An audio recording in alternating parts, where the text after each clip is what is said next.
The conflict between the United States and Iran is intensifying after a 10th consecutive night of U.S. airstrikes. President Donald Trump has vowed retaliation following the deaths of American troops. Meantime, Tehran says it has struck U.S. military sites and targeted shipping in the Strait of Hormuz.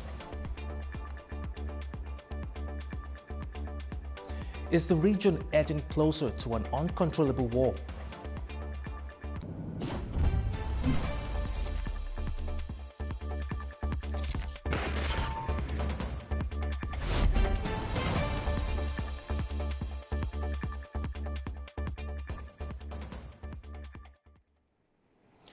The U.S. has warned of retaliation for the deaths of troops serving in the conflict with Iran after a 10th night of strikes. Iran says it hit U.S. military strikes sites in Kuwait and Bahrain, damaging air defenses and radar systems, along with 2 oil tankers in the Strait of Hormuz. Here's more.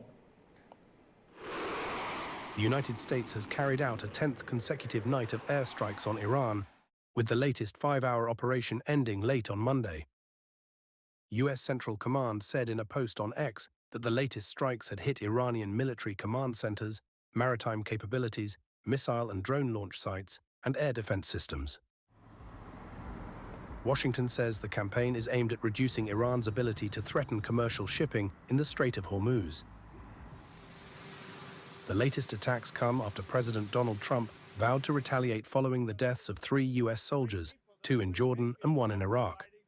Meanwhile, on Tuesday, the United Kingdom Maritime Trade Operations Agency says a tanker in the Strait of Hormuz has been struck by an unidentified projectile, forcing its crew to abandon the vessel. The UKMTO says the incident occurred 8 nautical miles northeast of Lima, Oman, and is under investigation.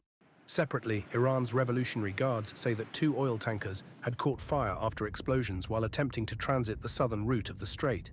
The guards say rescue teams were removing the crews from the area, but did not identify the vessels. Reuters could not independently verify the guards' statement or whether the 2 incidents were connected. Meanwhile, the IRGC say they've targeted U.S. military facilities in Kuwait on Tuesday. During the night, Jordan said its air defenses intercepted 3 Iranian missiles with no casualties or damage reported, and Bahrain said it also destroyed multiple aerial threats. Earlier in the day, Iranian President Masoud Pezeshkian declared what he described as a full-scale war with the United States.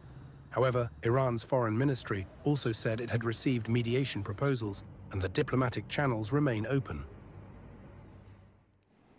The exchange of strikes between Washington and Tehran is escalating, with attacks now extending to U.S. military facilities and commercial shipping in the Gulf.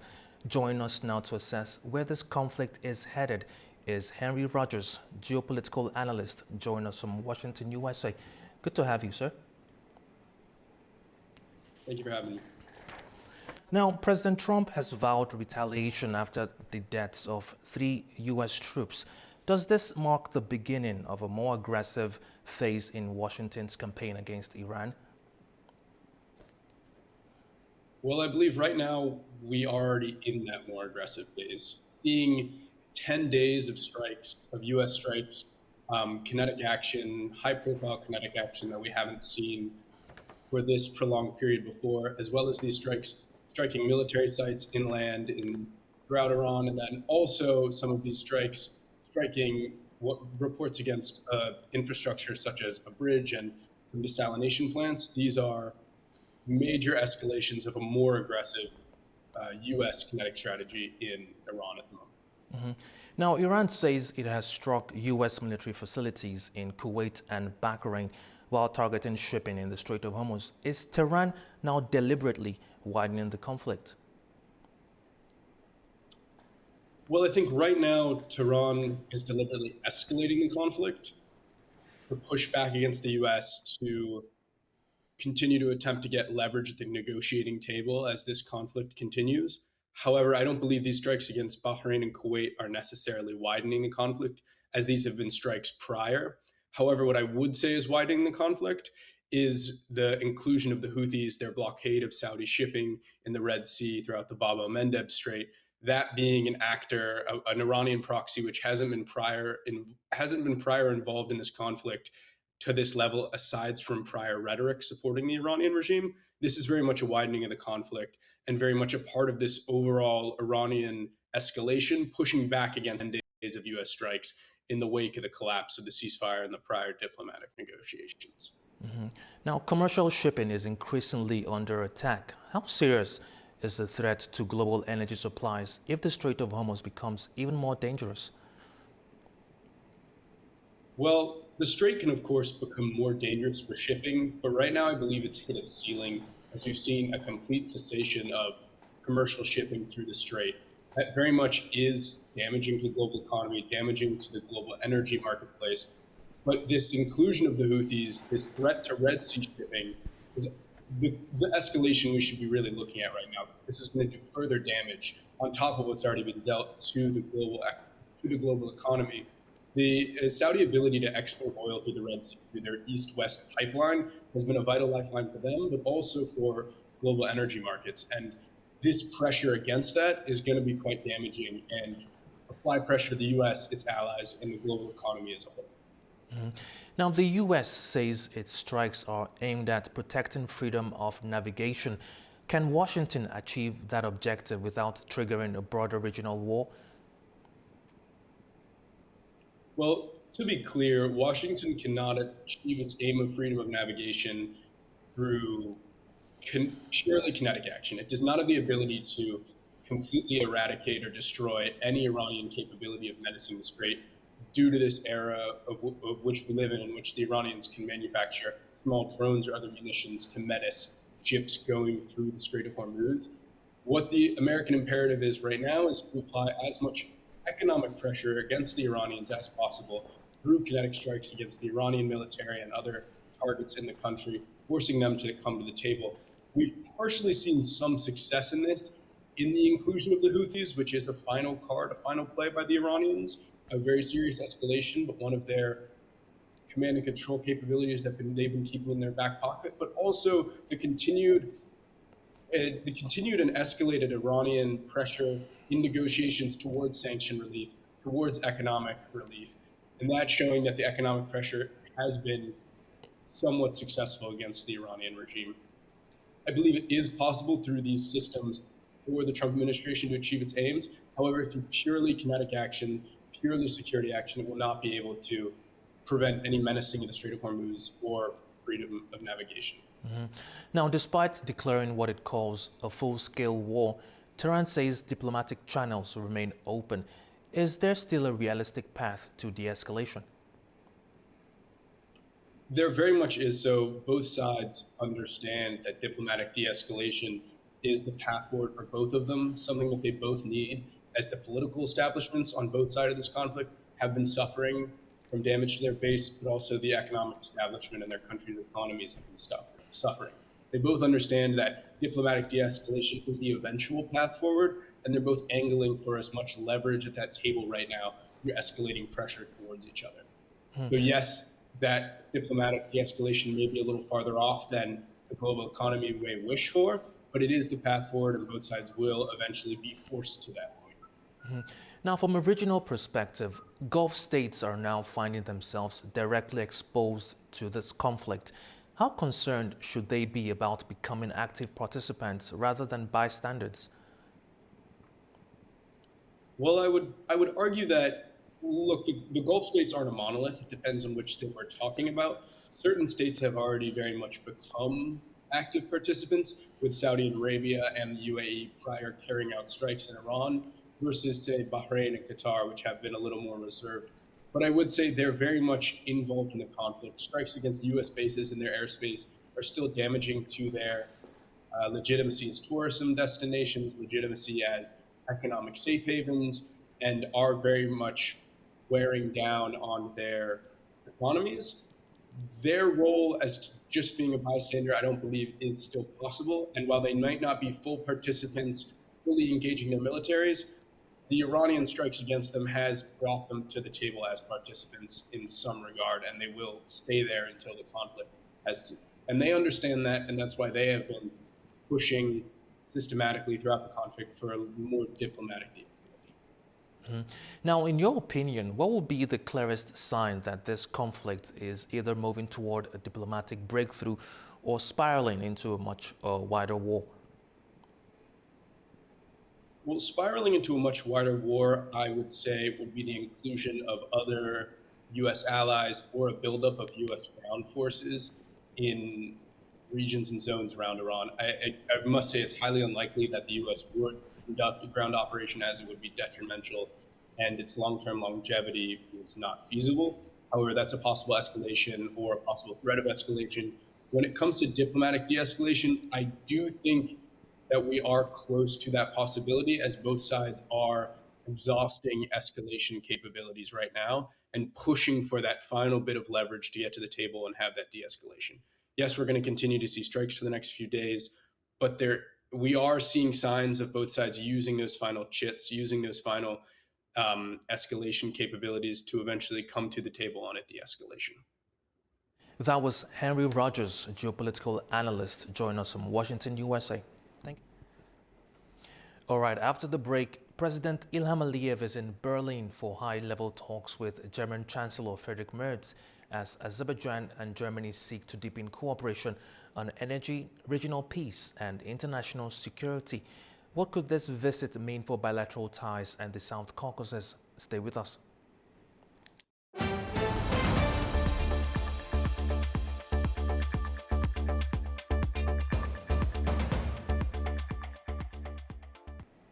Welcome back. You're watching Primetime.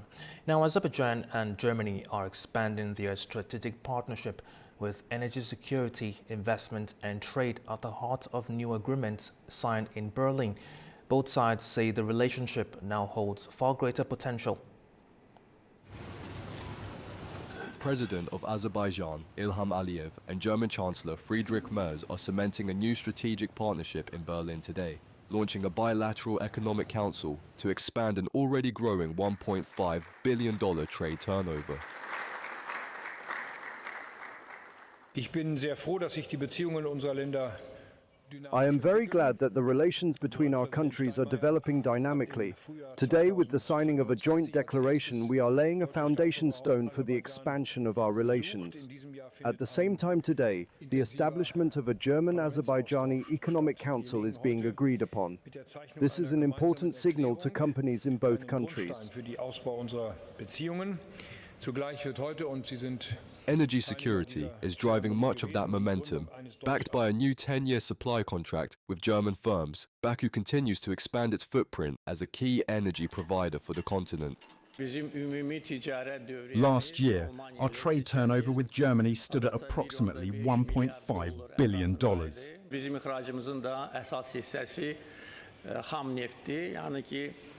Crude oil accounts for the main part of our exports. Azerbaijan is capable of supplying oil in the required volumes. This can be carried out both through domestic sources and through the trading arm of our energy company, Socar. In other words, there are no issues here. However, to fully scale up Europe's gas infrastructure, President Aliyev stressed that European banks must reverse their current lending restrictions on fossil fuels. It would be good for European banks to reconsider their decisions, especially considering that the crisis in the Middle East is, unfortunately, deepening. Traditional supply chains have broken down. Therefore, I believe that provided the green agenda is taken into consideration, these issues could be reviewed so that European banks allocate funds for the development of oil and gas projects, as well as the construction and expansion of infrastructure. In such a case, Azerbaijan could significantly increase its gas exports to the European market, including Germany. As Germany looks to diversify its energy supplies, Berlin is increasingly relying on the Southern Gas Corridor. Responding to a question from A News, Chancellor Friedrich Merz outlined the country's long-term strategy for securing alternative energy sources. Since we stopped gas deliveries from Russia 4.5 years ago, we have of course been looking for new sources of supply. Azerbaijan plays an important role here. This is an economically interesting prospect for us. I am once again grateful to President Aliyev that we were able to speak about this today and discuss the possibilities for an even greater procurement of gas from Azerbaijan. Looking ahead, the two nations are advancing a new investment program to jointly develop hydrogen, renewables, and new transport corridors linking Europe and Asia.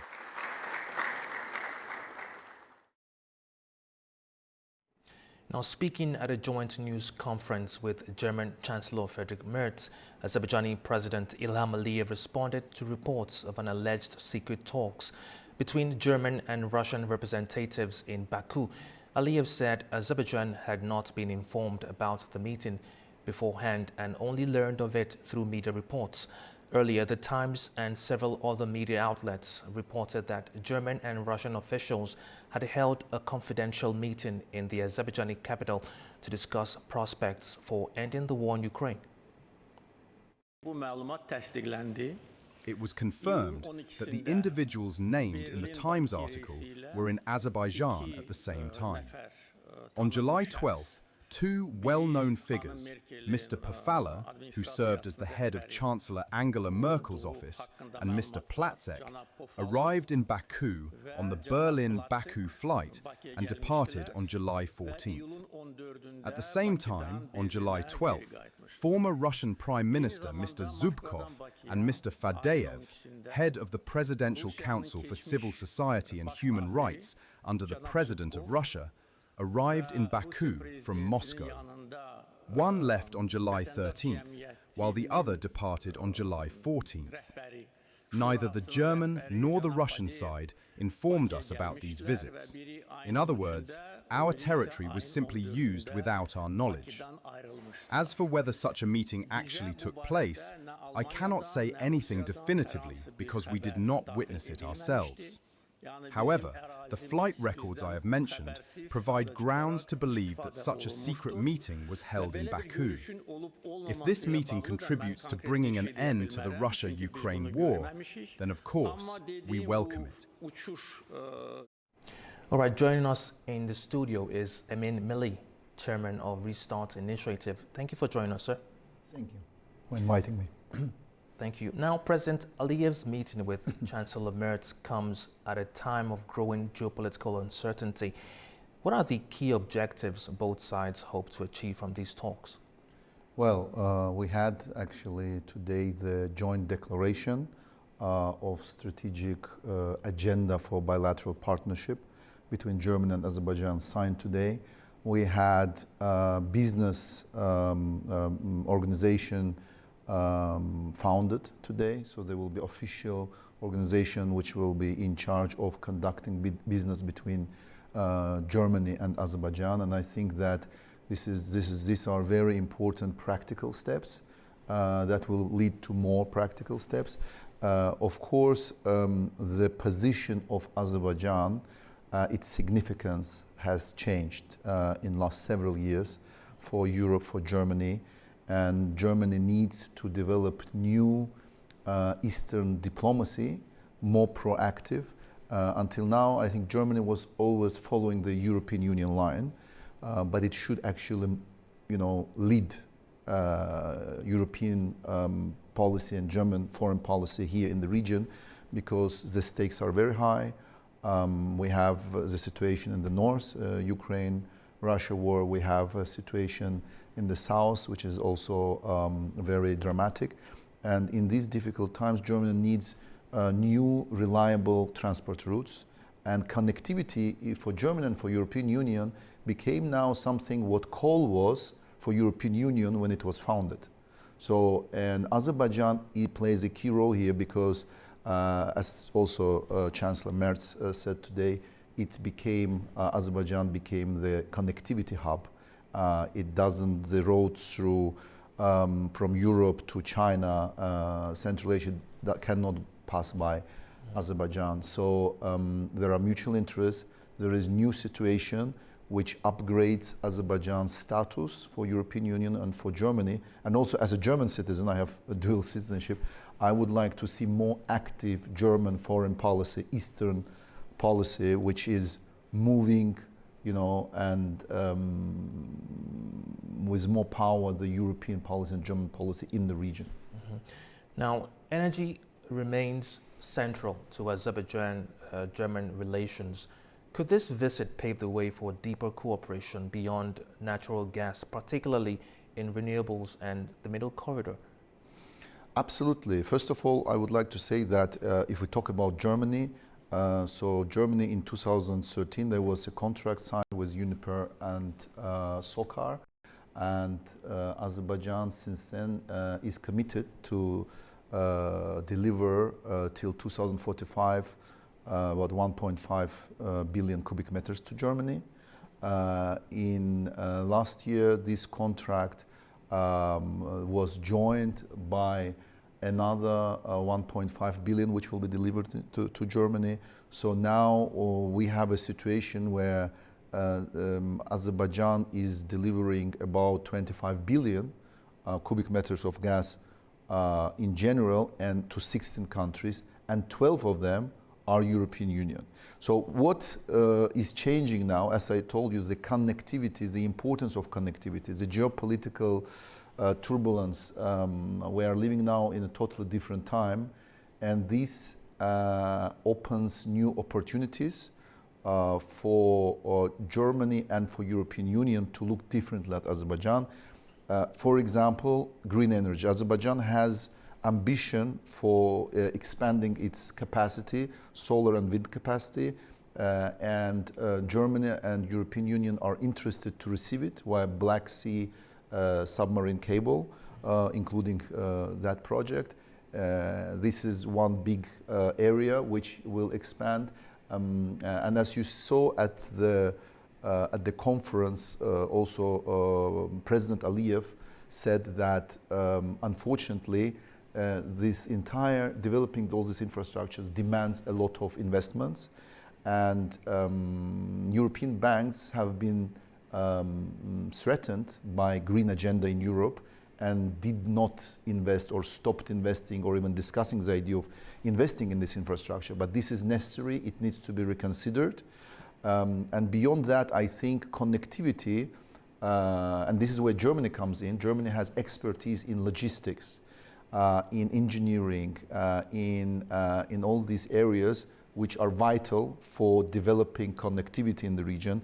And this is where I think Germany can bring in, and also German capital come in, and we could develop, upgrade this connectivity between Europe and China, coming also through Central Asia, Azerbaijan. And one last point I want to say, the problem, the very pragmatic, practical problem here is that China and Europe have two different systems of how they are delivering goods. They have similar, but the Azerbaijan and Central Asia, they have different post-Soviet systems. So this needs to be changed, upgraded, because this will decrease the time of shipments. This will, you need to align all the procedures. So this is where I think we need, as Restart Initiative, we would like to bring in Azerbaijani, Kazakh, Uzbek business people who are already making money in Middle Corridor to Germany, to Europe, and to gather European business people who are interested in developing business in this connectivity business, and show how realistically this can be done. Because this is a challenge, because Germany, China, they have one system, how they deliver goods, and Central Asia, Azerbaijan has a different system. And this is something that I think, these are small details that need a lot of investment, so we can make this connectivity truly, opening up total new opportunities and new volumes of trade for China, Europe, and for our region. Mm-hmm. Now let's bring you back to the region. The Azerbaijan-Armenia peace process is expected to feature prominently on the agenda. What role can Germany realistically play in supporting lasting peace in the South Caucasus? So Restart Initiative, together with Heritage School in Berlin, we organized 11 dialogues exactly on connectivity, on different areas of agriculture, transport, energy, and so on. This project, by the way, was funded by several donors, including German government.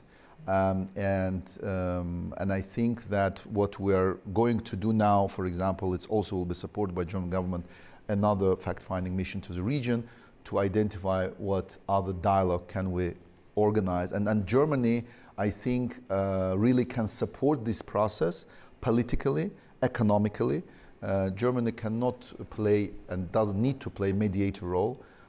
We are now at the stage where this dialogue, which was conducted before on the civil society level with organizations like Restart Initiative, Candid Foundation or Heritage School, now it is on state level. Now the leading figures in Armenia and Azerbaijan are working on this, and we're waiting just for certain change in constitution in Armenia. And as President Aliyev said, after that the peace agreement will be signed. And our expectation from Germany, I think, is to support politically this, and also to bring more capital and investment to the region, and especially in connectivity, as I mentioned before. Mm-hmm. Now, regional security has become an increasingly important topic for both Baku and Berlin. How aligned are Azerbaijan and Germany on today's major international challenges? When I was coming here, I just read the article of Finnish president in Financial Times, who was mentioning that there is a need to create the OSCE for the Middle East. This is exactly the idea which Daniel, our partner from Candid Foundation, and me, we were talking about this recently at A News, that where Azerbaijan could play a very important role, because Azerbaijan became kind of a mediator, because it became the middle power. And in Azerbaijan there are all kind of secret talks happening between the countries which don't get along very well, between Syria and Israel, between Turkey and Israel. And I think that this is where Azerbaijan and German European interests also coincide, because regional stability and can play in the Middle East is of vital importance, of existential importance for German and for European security. And this is where Azerbaijan, with its new elevated political weight, can give very important contribution to this process. Mm-hmm. Now, finally, Mr. President Aliyev has revealed that German and Russian representatives held a secret meeting in Azerbaijan to discuss the war in Ukraine. What role did Baku play in facilitating those talks, if any? And could Azerbaijan become a more formal channel between Moscow and Berlin? I think I actually read what President Aliyev said about it. He said that this didn't happen with knowledge of Azerbaijan, but I think that this is not the first meeting of this importance happening in Azerbaijan. As I mentioned, the talks between Syria and Israel, talks between Turkey and Israel, this is where Azerbaijan played a very important role, because over years, and thanks to President Ilham Aliyev's foreign policy, very wise foreign policy, Azerbaijan gained trust that it can now use in conflicts that are important for Azerbaijan, to be solved, like Ukraine-Russia conflict and Russia-Europe conflict. And I think that Azerbaijan's, its history, the relationships that President Ilham Aliyev had with President Putin, and the relationships that Azerbaijan, historical relationship, cultural, economic ties that has with Russia and with Ukraine and with Europe, allows Azerbaijan, organically and naturally makes Azerbaijan a great place to have such talks. That was Emin Milli, Chairman of Restart Initiative. Thank you for your time, sir. Thank you for inviting me. All right, we'll be back after a short break. Stay with us.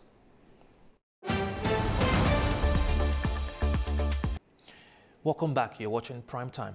Now, new UK Prime Minister Andy Burnham has chaired his first cabinet meeting, outlining his government's priorities and announcing a major overhaul of Whitehall. Our correspondent Zainab Faizada has more.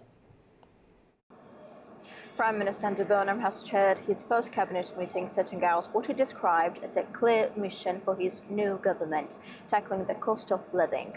Addressing ministers, Burnham said he wanted his administration to be a cost of living government, focused on easing financial pressure on households. He urged every department to identify ways of bringing down living costs and giving people hope that things are getting better. The government's first major policy has already been announced. From 1 October, VAT on domestic electricity bills will be cut, in what ministers describe as the first step towards providing immediate financial relief. Burnham has also begun reshaping Vital, announcing sweeping changes to government departments. A new office for the Prime Minister and the Cabinet will combine Downing Street with a new No. 10 North headquarters in Manchester, which will oversee local economic growth and devolution.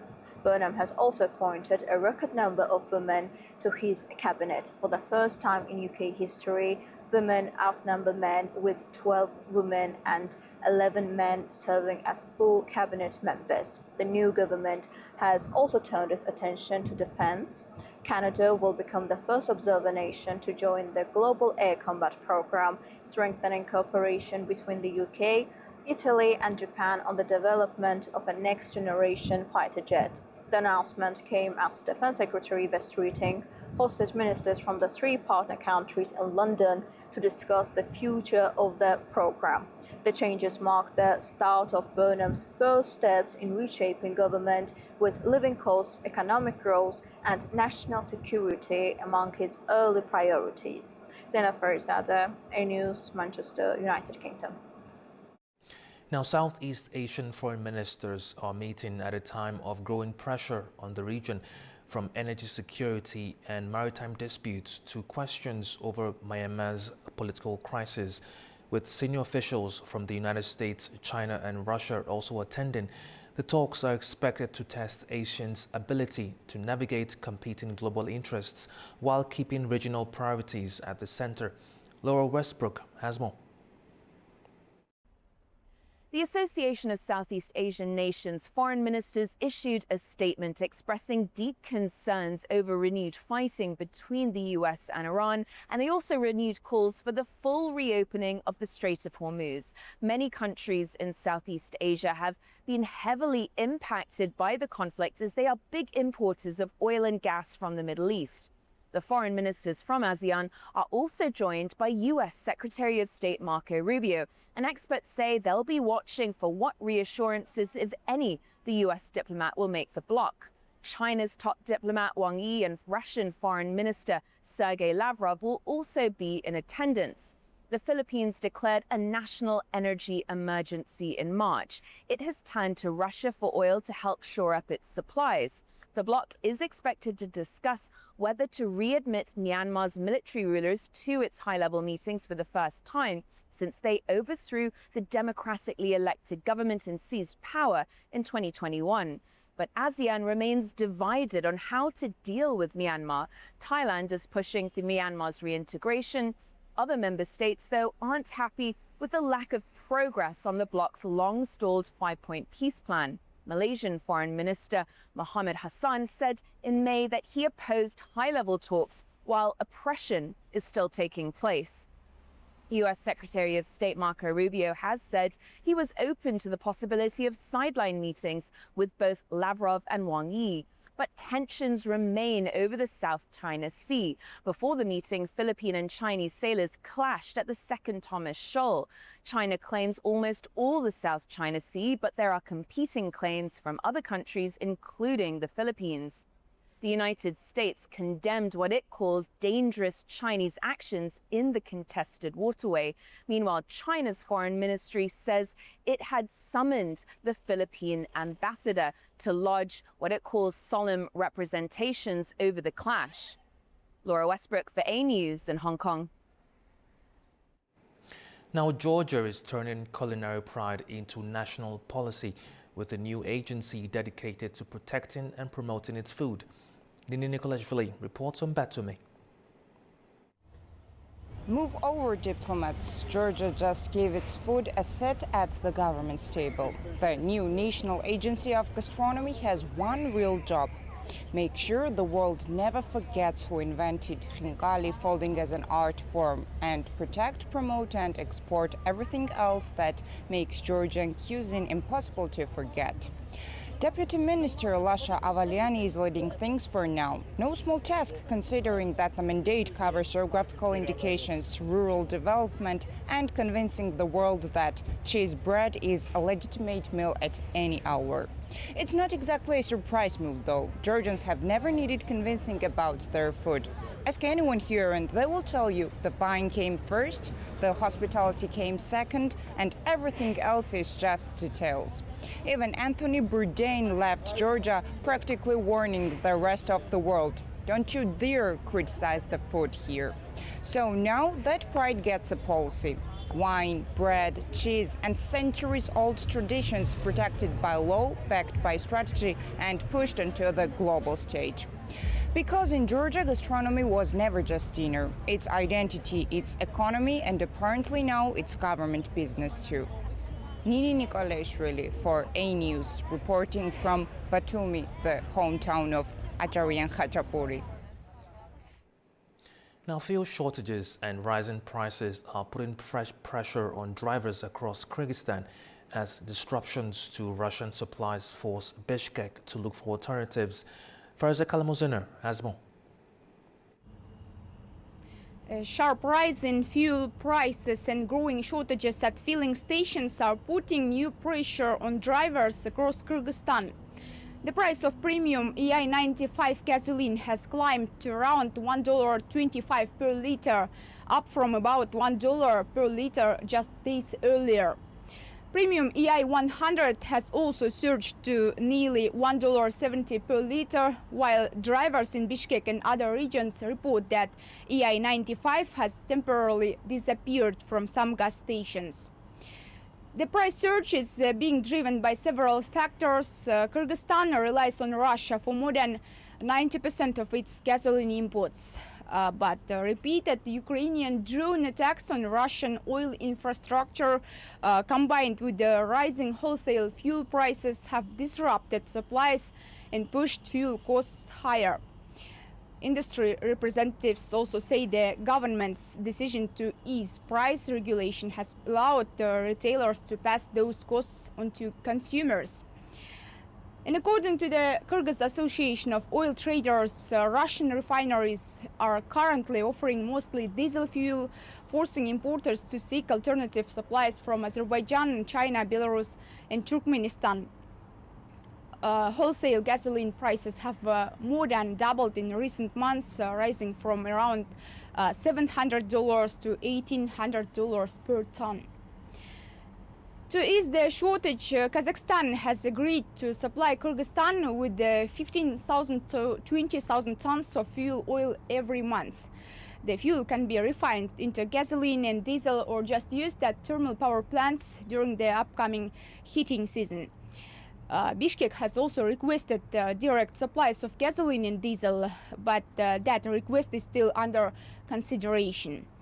Kazakhstan has maintained temporary restrictions on fuel exports to prioritize its domestic market, meaning fuel oil is currently the only product being supplied. Farisa Kalimurzina, Almaty, A News. Afghanistan and Tajikistan have held talks in Kabul focused on border-related issues and closer bilateral ties. Our correspondent Tamim Bahis has more. Afghanistan's Ministry of Defense says its Chief of Military Operations, Nur Rahman Nasrat, has met Tajikistan's ambassador to Afghanistan, Saadi Sharifi, here in Kabul. According to an official statement, the meeting took place at the office of the Chief of Military Operations of the Ministry of Defense General Staff. The two officials discussed a range of issues relating to the border between Afghanistan and Tajikistan. One particular concern along the frontier has been cross-border violence and the movement of armed groups and criminal networks. In November 2025, Tajikistan said an attack launched from Afghan territory killed 3 Chinese workers near the border. Weeks later, Tajik border guards reported killing 4 armed men who had crossed from Afghanistan, although Afghan officials described the men as drug smugglers rather than militants. However, both sides stressed the importance of expanding bilateral cooperation and improving coordination between the two countries. They also underlined the need to strengthen friendly ties, maintain goodwill and continue dialogue on matters of mutual interests. The Afghan Ministry of Defense said the officials expressed confidence that bilateral coordination between Kabul and Dushanbe would be further strengthened. For now, no further information has been released about possible follow-up meetings or practical measures resulting from the discussions. Tamim Bahis in Kabul, A News. We'll be back after a short break. Stay with us.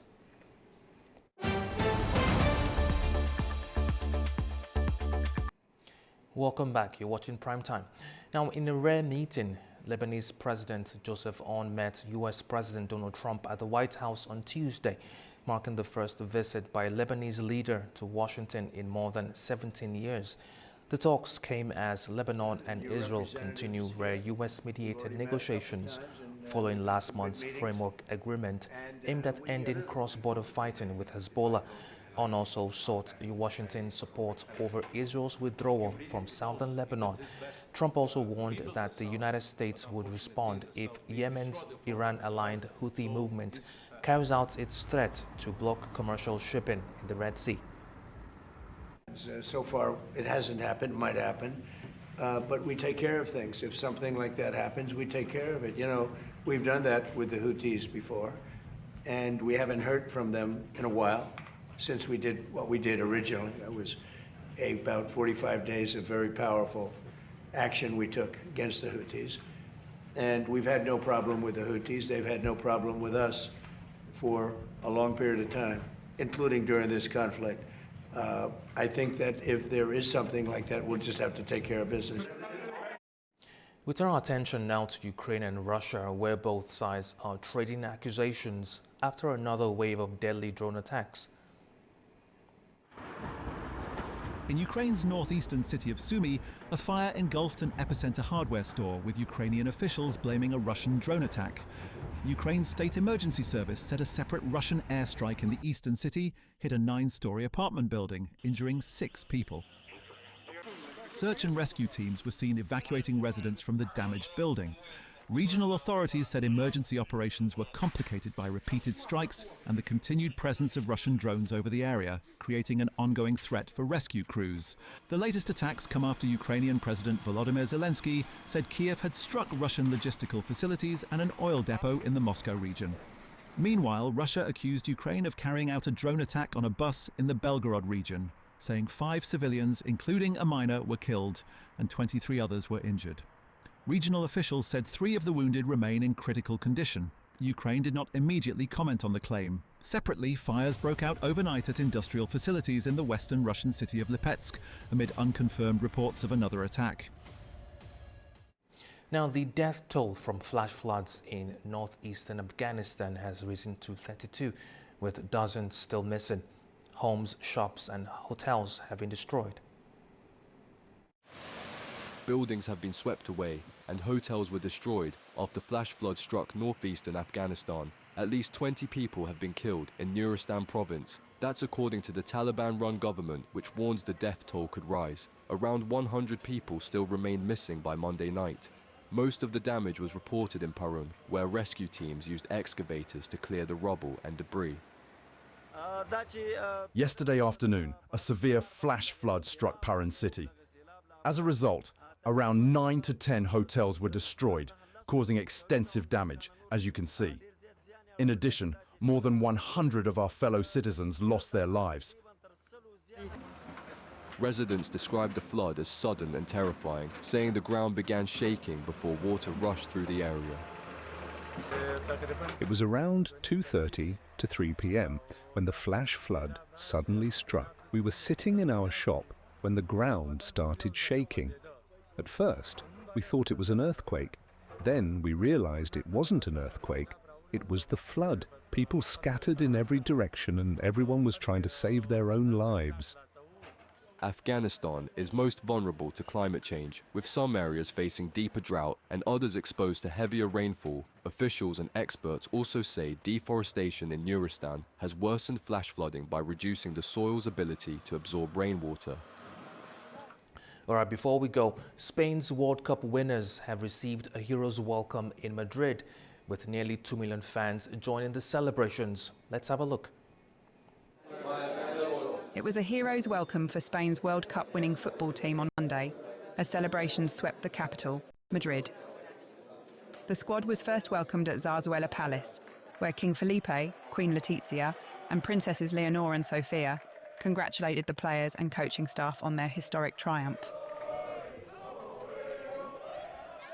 The team then met Prime Minister Pedro Sánchez at Moncloa Palace, where he praised their achievement.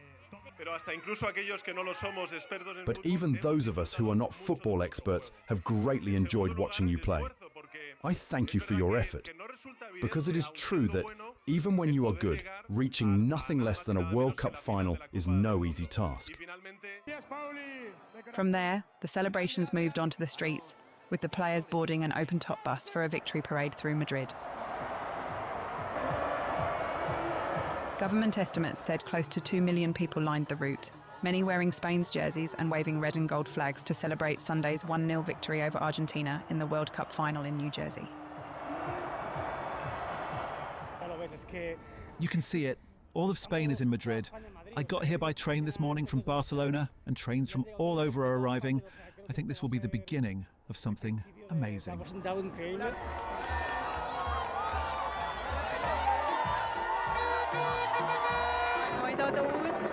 Seeing the bus was amazing. Many times I thought the players weren't real, as if it was fiction on the other side of the screen. Seeing them bringing another World Cup, such a united team, it was spectacular. The parade ended at Madrid's iconic Cibeles Square, where the players and head coach Luis de la Fuente were formally introduced to thousands of cheering supporters, bringing a memorable day of national celebration to a close. All right, that's all we have for now. Thank you for watching. Stay tuned to A News.